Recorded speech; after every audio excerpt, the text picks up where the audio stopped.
बिस्मिल्लाहिर्रहमानिर्रहीम, अस्सलाम वालेकुम। मैं हूं ईसा नकवी, मेरे साथ साकिब बशीर मौजूद हैं। आज के दिन का बड़ा इंतज़ार हो रहा था। जुडिशल कमीशन ऑफ पाकिस्तान का इजलास होगा। इब्तदाई खबर आप तक पहुंच चुकी होगी। इब्तदाई खबर यह है कि जुडिशल कमीशन बैठा, जुडिशल कमीशन ने उस इजलास को कैरी ऑन किया।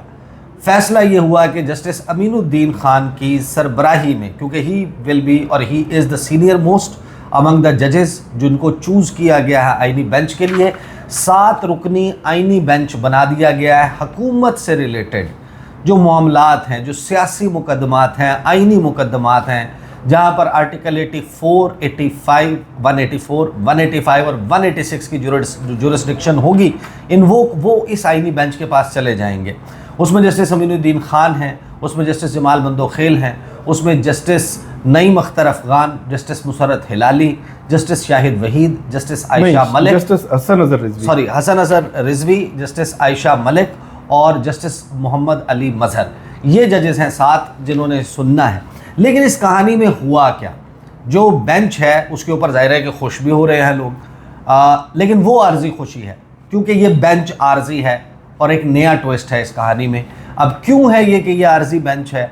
अंदर क्या हुआ? 2 मामलात हैं जिनके बारे में पता चला है कि वोटिंग हुई है और 8-4 की कहानी सुनाई जा रही थी कि 8-4 की रेशो से ये तय होगा। लेकिन सरप्राइज़ ये आया कि ये तो फिर भी 5-4 से हुआ है, 5-7 से हुआ है, बावजूद इसके कि जो टॉप 3 जजेस हैं उनके दरमियान पहला बड़ा इख्तलाफ सामने आ चुका है। साकिब बशीर साहब से पूछेंगे। साकिब बशीर साहब, मेरा ख्याल है तरतीबवार, ताकि लोगों की अंडरस्टैंडिंग जो है वो कायम रहे, जो लेटर सामने आया 31 अक्टूबर को प्रैक्टिस एंड प्रोसीजर कमेटी का इजलास जस्टिस मंसूर अली शाह और मुनीब अख्तर साहब ने किया, मुनीब अख्तर साहब के चैम्बर में, और फिर उसका कहा कि 4 नवंबर को फुल कोर्ट बिठा दें 26वीं आईनी तरमीम के रिव्यू के लिए।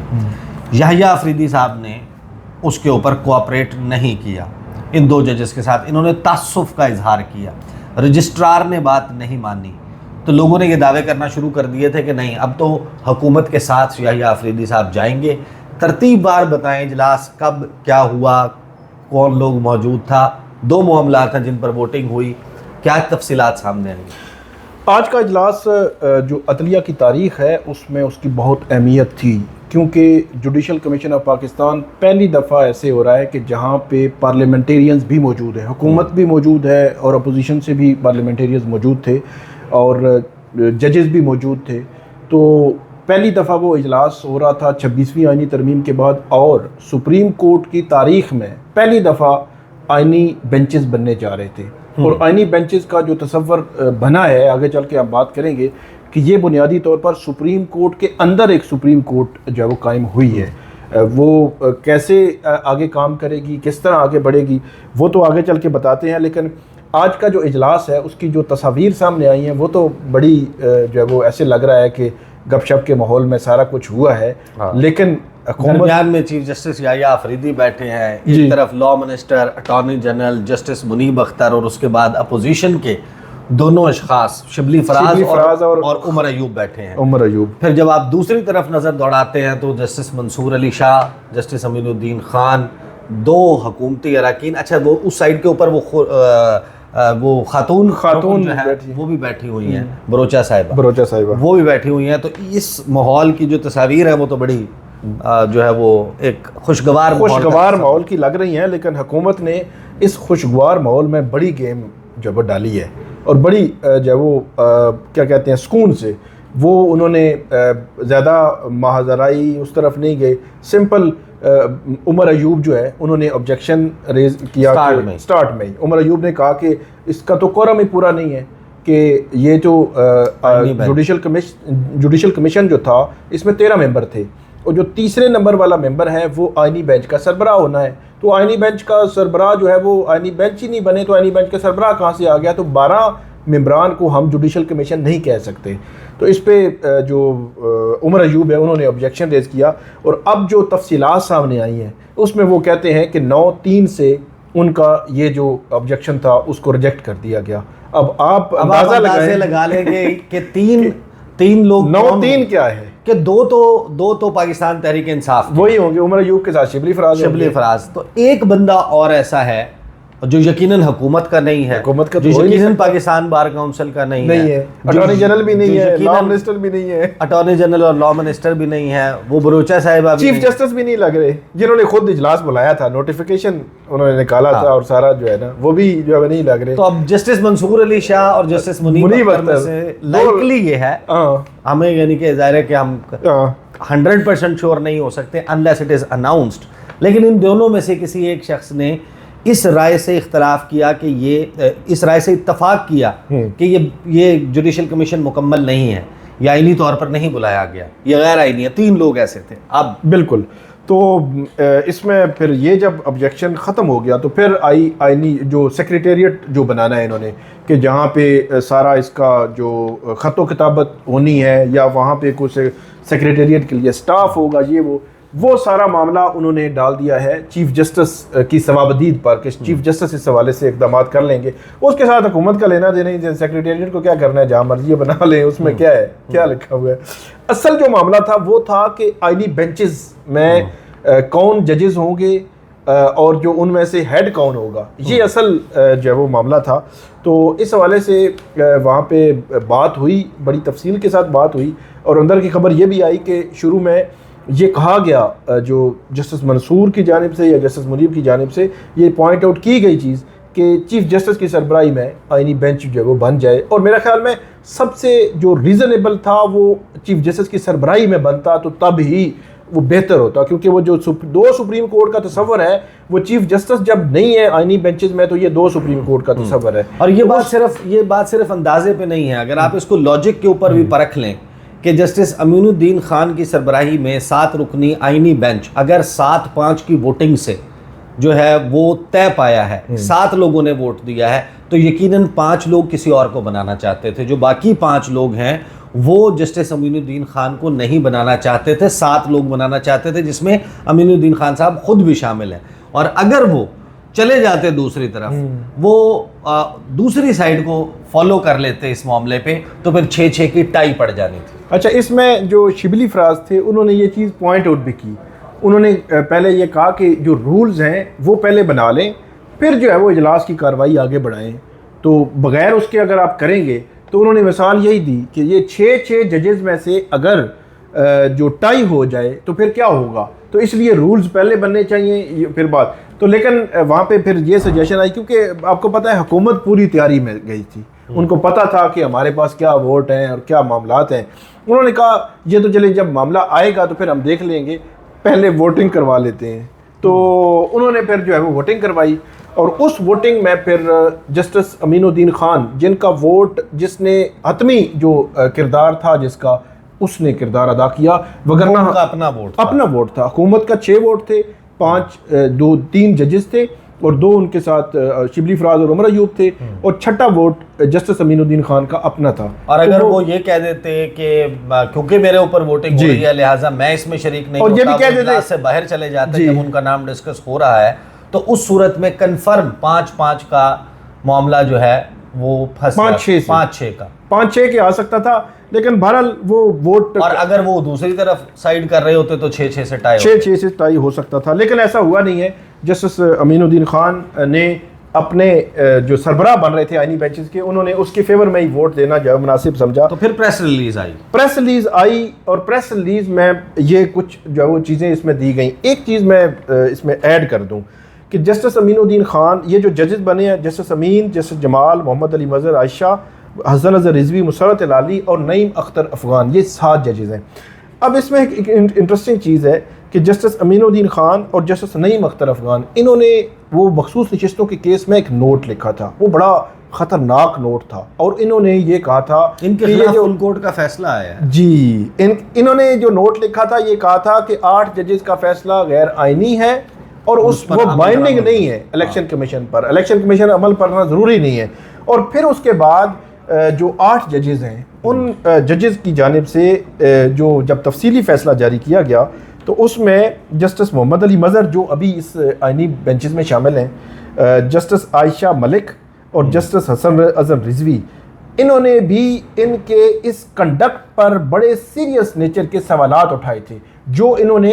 अच्छा, मैं आपसे एग्री नहीं हाँ। करता इस बात पे, वो सवाल नहीं उठाए थे। मैं पैराग्राफ 120 और जी। पैराग्राफ 121 उस जजमेंट का, जहां पर वो कहते हैं before parting with the judgment, जी, उसके बाद जो उन्होंने लिखा है वो उनकी राय नहीं है, उन्होंने फैसला सुनाया। वो फैसला है, तफसीली फैसला, और उसमें यह कहा गया कि इन दो जज साहिबान ने जो किया है वो किसी जज के मनसब के शायान शान नहीं है। इन्होंने उन अराकीन को धमकाया है, वार्निंग दी है कि इनको नताइज का सामना करना पड़ेगा। इन्होंने इलेक्शन कमीशन को कहा है कि अमल दरामद ना किया जाए। इख्तलाफ ये बेशक करते, लेकिन अभी जो इन्होंने किया है it is obstruction to dispensation of justice और अदालत की जो प्रोसीडिंग्स हैं और इंसाफ की फराहमी में रुकावट डाली है। ये बहुत सीरियस एलिगेशन, बहुत सीरियस एलिगेशन नहीं है, ये तो फैसला पूरा एक चार्ज शीट। तो दिलचस्प ये है कि जिन जजेस 8 जजेस में ने वो लिखा फैसला, तफसीली फैसला, उनमें से 3 जजेस आईनी बेंच, इन आईनी बेंचेस का भी हिस्सा है। ये बड़ा एक दिलचस्प फैक्ट है कि अब कैसे चीज़ें आगे चलेंगी, मामलात जो है वो कैसे आगे चलेंगे। तो ये एक जो है वो मामला, सारे लोग ये कह रहे हैं कि जस्टिस जमाल बंदोखेल कहीं, बहरहाल कुछ भी हो सकता है। अच्छा, इसमें एक और चीज़ हुई है कि जस्टिस अमीनुद्दीन खान के सीनियर तरीन जज बनने से, जस्टिस इसका जो आईनी बेंचेस का, जस्टिस जमाल खान बंदोखेल अब जुडिशल कमीशन में आ जाएंगे। मतलब chief justice, justice Mansoor Ali Shah, justice Munib, justice Amin तो ऑलरेडी थे, वो अब कॉन्स्टिट्यूशनल बेंच, अब जो है वो उनके जो नेक्स्ट जज हैं वो हैं जस्टिस जमाल खान बंदोखेल, वो भी आईनी बेंच का हिस्सा बन जाएंगे। तो अब जो जजों की तैनाती का मामला है, वो 5 सुप्रीम कोर्ट के जजेस होंगे और 2 अपोजिशन के, ये हुए 7, और गवर्नमेंट साइड पे 6 होंगे। अगर बज़ाहिर लगता नहीं है, क्योंकि अगर अमीनुद्दीन खान जो है वो अपनी सुप्रीम कोर्ट के जजेस के साथ जाते हैं तो फिर जजों की तैनाती का जो अमल है उसमें हुकूमत को सरप्राइज मिल सकता है। हुकूमत को सरप्राइज मिल सकता है, बिल्कुल। ये बहुत इंपॉर्टेंट होगा कि फ्यूचर में, क्योंकि सुप्रीम कोर्ट में जजेस तैनात होने हैं, हाई कोर्ट्स में जजेस तैनात होने हैं, फिर सुप्रीम कोर्ट में आईनी बेंचेस बनने हैं तमाम हाई कोर्ट्स में। ये बड़ा इंपॉर्टेंट है कि उसके अलावा भी मैं बताता हूँ जी, जो हाई कोर्ट के जजेस हैं उनकी परफॉर्मेंस एवेल्युएशन, उनकी कारकर्दगी सालाना रिपोर्ट्स, और उसकी बुनियाद पर आजम नज़ीर तारड़ ने कहा था कि हम उस जज को कहेंगे जो काम नहीं करता कि घर जाए। तो इसका मतलब ये है कि यही जुडिशल कमीशन ये बैठकर ये भी तय करेगा। तो ये बड़ा कॉन्सिक्वेंशियल है, बिल्कुल। इसके बड़े गहरे जो है वो असरात हैं। और साथ ही सुप्रीम कोर्ट में 2 कमेटीज़ भी बन गई हैं। पहले हम एक कमेटी का नाम सुनते थे, उसमें ख़तो किताबत, लड़ाई झगड़े भी चल रहे थे और इख्तलाफात भी चल रहे थे, और अब सुप्रीम कोर्ट में 2 कमेटीज़ बन गई हैं। एक प्रैक्टिस एंड प्रोसीजर एक्ट की जो कमेटी पहले काम कर रही है, लेकिन उसमें भी कुछ तब्दीली हो गई है कल, क्योंकि जो उन्होंने लॉ तब्दील किया है, तो उसमें चीफ जस्टिस मंसूर और आईनी बेंच के सरबरा जस्टिस अमीनुद्दीन खान जो है वो उसमें होंगे। और दूसरी जो कमेटी है उसमें जस्टिस अमीनुद्दीन खान टॉप पे होंगे, उसके बाद जस्टिस जमाल खान बंदोखेल और जस्टिस मोहम्मद अली मज़हर। ये 2 कमेटीज़ होंगी और दोनों अपनी अपनी जुरिस्डिक्शन में।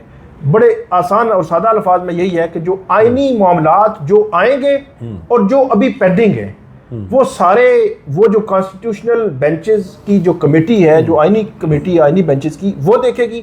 और इसके अलावा शुफा के फैमिली मैटर्स, अपीलें, जो जमानतें हैं, टैक्स के मामलात, बच्चों की कस्टडी, अब चीफ जस्टिस याह्या अफरीदी और बाकी उनके साथी जजेस उनके साथ। लेकिन इसमें एक टेक्निकल बात और है जो मैं ऐड कर दूं, वो ये है कि कोई भी मुकदमा डायरेक्ट आईनी बेंच के पास नहीं जाएगा। ऐसा नहीं होगा, चाहे वो 184(3) का है, वो 185 का है, 186 का है, वो पहले आएगा मेन कमेटी के पास। मेन कमेटी देखेगी कि ये अगर उस जुरिस्डिक्शन में आ रहा है, आर्टिकल 191A सब सेक्शन 3 और उसकी जो ज़िमनी नीचे सेक्शंस हैं A, B और C झैली सेक्शंस, उनके डोमेन में फॉल कर रहा है, तो वो जस्टिस अमीनुद्दीन खान, जस्टिस जमाल बंदोखेल और जस्टिस मोहम्मद अली मज़हर उनके पास भेज देंगे और बाकी मुकदमात के बेंचेस वो फिक्स करेंगे। तो ये बड़ी तब्दीली आ गई है। एक और बड़ी खुशी का जो मैं कह रहा था, इसके ऊपर साकिब बशीर साहब से पूछते हैं कि ये क्या हुआ है। ये तो बेंचेस बन जाने थे और बेंचेस चलने थे। मैंने बेंचेस चलने थे, लेकिन ऐसा नहीं है। इधर भी कोई परफॉर्मेंस एवेल्युएशन बिल्कुल परफॉर्मेंस वैल्यूएशन भी है, और 2 माह के लिए ये जो है वो ये बेंचेस होंगे जैसे समीन और बाकी जजेस।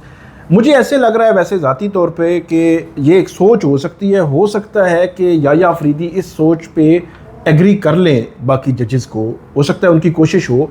ये जो 7 जजेस होंगे आइनी बेंचेस, आइनी कमेटी, आइनी मामलात को देखने वाली, ये 2 माह के लिए होंगे, लेकिन आइंदा कमेटी तब्दील भी हो सकती है, और ये हो सकता है कि सुप्रीम कोर्ट में रोटेशन शुरू हो जाए कि ये आइनी बेंचेस में जो जजेस आए हैं तो नेक्स्ट में उसमें रोटेट करके दूसरे जजेस आ जाएं, ताकि एक जो ये कॉन्सेप्ट है कि ये जी सादा बेंच वाले जज हैं और ये आइनी बेंच वाले, मतलब कोई मतलब क्लास का एक फ़र्क जो है ना, मैं आपको हिंट दे देता सोच का। नहीं, मैं आपको हिंट दे देता हूँ, कहानी को रिवर्स करें जी, फास्ट फॉरवर्ड नहीं करना, रिवर्स करें कहानी को और वहाँ पर लेकर जाएं जहाँ पर आइनी कोर्ट बनना था। और कुछ लोग यहाँ पर उनके बारे में कहा जा रहा था कि वो सीवियाँ लेके फिर रहे हैं, सिविया लेके फिर रहे हैं, और उन्होंने जज बनना है फेडरल कॉन्स्टिट्यूशनल कोर्ट का। काजी साहब उसके सरबराह होंगे और उनके नीचे वो जज भर्ती होंगे और वो इस सुप्रीम कोर्ट से ऊपर होंगे। 2 माह का मतलब है कि अगले 2 माह में ये 34 जज जो पूरे करने हैं, एडहॉक तो चले जाएंगे घर, 34 जज रेगुलर पूरे हो जाएंगे, 1 चीफ जस्टिस, 33 जज।